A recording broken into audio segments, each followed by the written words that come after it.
आणि या कार्यक्रमाला उपस्थित असलेले आमचे शिर्डी गावातील सर्व सन्माननीय ज्येष्ठ मार्गदर्शक, आलेले सर्व शासकीय सन्माननीय पदाधिकारी, युवा शिर्डी ग्रामस्थांचे तमाम माझे युवक मित्र, सन्माननीय पत्रकार आणि ग्रामस्थ मित्रांनो,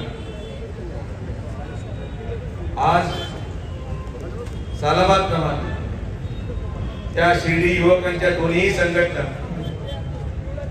छत्रपती शासन तसेच युवा शिर्डी ग्रामस्थ या दोन्ही युवक संघटना या शिर्डीसाठी आदर्श झालेल्या आहेत।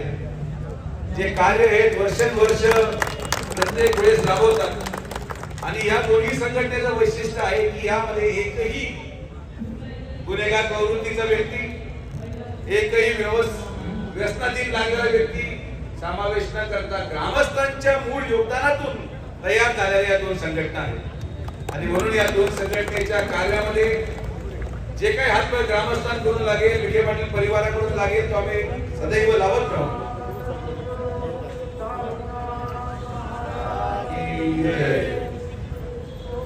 तर आता मी युवा ग्रामस्थांना एकच विनंती की जो आता नुकताच चित्रपट या ठिकाणी आलेला आहे,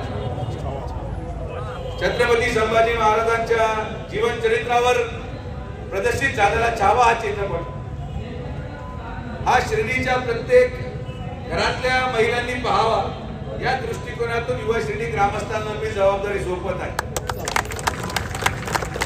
आणि हा उद्देश आहे की आपल्याला देशाला दाखवायचंय आणि हे आपल्याला सिद्ध करायचंय की नुसतं पुष्पा नाही तर छावा पण त्याच तोडीस तोड चालणार, हे आपल्या मराठ्यांच्या अस्मितेचा प्रश्न निर्माण झालेला आहे की जर महाराष्ट्रात राहणारे लोक पुष्पाची 500 कोटीची कमाई करू शकतात तर महाराष्ट्रामधल्या प्रत्येक माणसाने छावाची देखील तेवढीच कमाई करून दिली पाहिजे। यासाठी नाही की आपल्याला त्याकडून काय स्पॉन्सरशिप मिळते, पण छत्रपती संभाजी महाराजांचं जीवन चरित्र पाहण्यासाठी प्रत्येक माणसाने जावं आणि अशा प्रकारचे चित्रपट हे प्रत्येक घरामध्ये गेल्यानंतरच समाज आणि सामाजिक दृष्टिकोन बदलेल हा विश्वास मला आहे। आणि आपल्या या सगळ्यांच्या माध्यमातून जास्तीत जास्त लोकांपर्यंत छत्रपती शिवाजी महाराजांची भूमिका, त्यांचे विचार, छत्रपती संभाजी महाराजांचे विचार हे घरोघरोपर्यंत पोहोचावे ही भावना याच्या मागची आहे। परत एकदा आज मी मगाशी जाहीर केला आणि युवा शिर्डी ग्रामस्थांसमोर जाहीर करतो की पुढच्या 1 वर्षामध्ये जेव्हा हे त्रिकोण या ठिकाणी मोकळं झालं आणि साईबाबांची मूर्ती या ठिकाणी आपण उभारली तेव्हा अनेक लोक म्हणले चालणार किंवा हे काय करून राहिले, पण आज शिर्डीचा सेल्फी पॉइंट म्हणून बाबांच्या त्या प्रतिमेखाली संपूर्ण देश साईभक्त येऊन तिथं फोटो काढतो। तर जसं साईबाबांचा ही पूर्णकृती पुतळा आपण उभा केला तसाच पुढच्या 1 वर्षामध्ये शिर्डीमध्ये बस स्थानकासमोर जलसंपदा विभागाच्या जागेमध्ये आपण शिवसृष्टी उभारण्याची गोष्ट या ठिकाणी करत आहोत।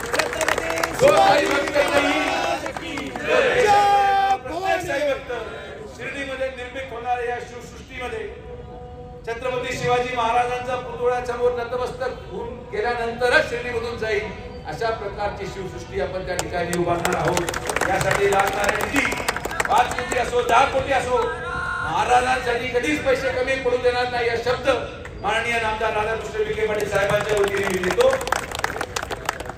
आणि नुकतंच आपण जे क्रिकेटचं आयोजन केलं,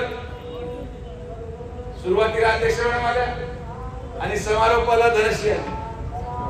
मला दुर्दैवाने वेळ भेटला नाही, पण मी जरी नसलो तरी माझ्या शुभेच्छा युवा शिर्डी ग्रामस्थांच्या प्रत्येक युवकाच्या पाठीमागे आहेत या बाबतीत कुठलीही शंका नाही। हे दोन्ही संघटनेचे प्रत्येक युवक हे माझा परिवार आहे आणि म्हणून या परिवाराच्या पाठीशी आम्ही आजीवन उभं राहू ही ग्वाही मी आपल्या सगळ्यांना देतो। परत एकदा आज शिवजयंतीच्या निमित्ताने आपण हा जो काही कार्यक्रम आयोजित केला त्याबद्दल आपले सगळ्यांचे मनापासून आभार। सर्व ग्रामस्थांना माननीय नामदार राधाकृष्ण विखे पाटील साहेबांच्या वतीने शिवजयंतीच्या शुभेच्छा देतो। थांबतो। जय हिंद, जय महाराष्ट्र, जय शिवराय। धन्यवाद दादा।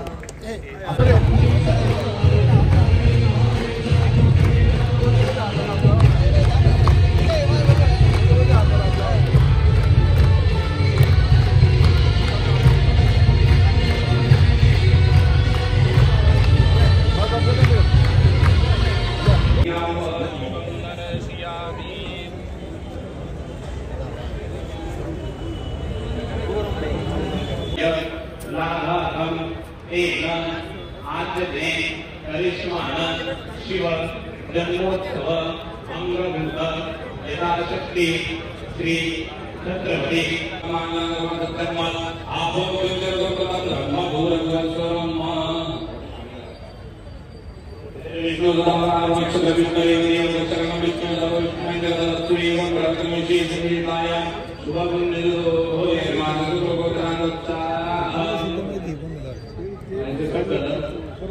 शिव भक्ता प्रतिनिधि पूर्व सकल जना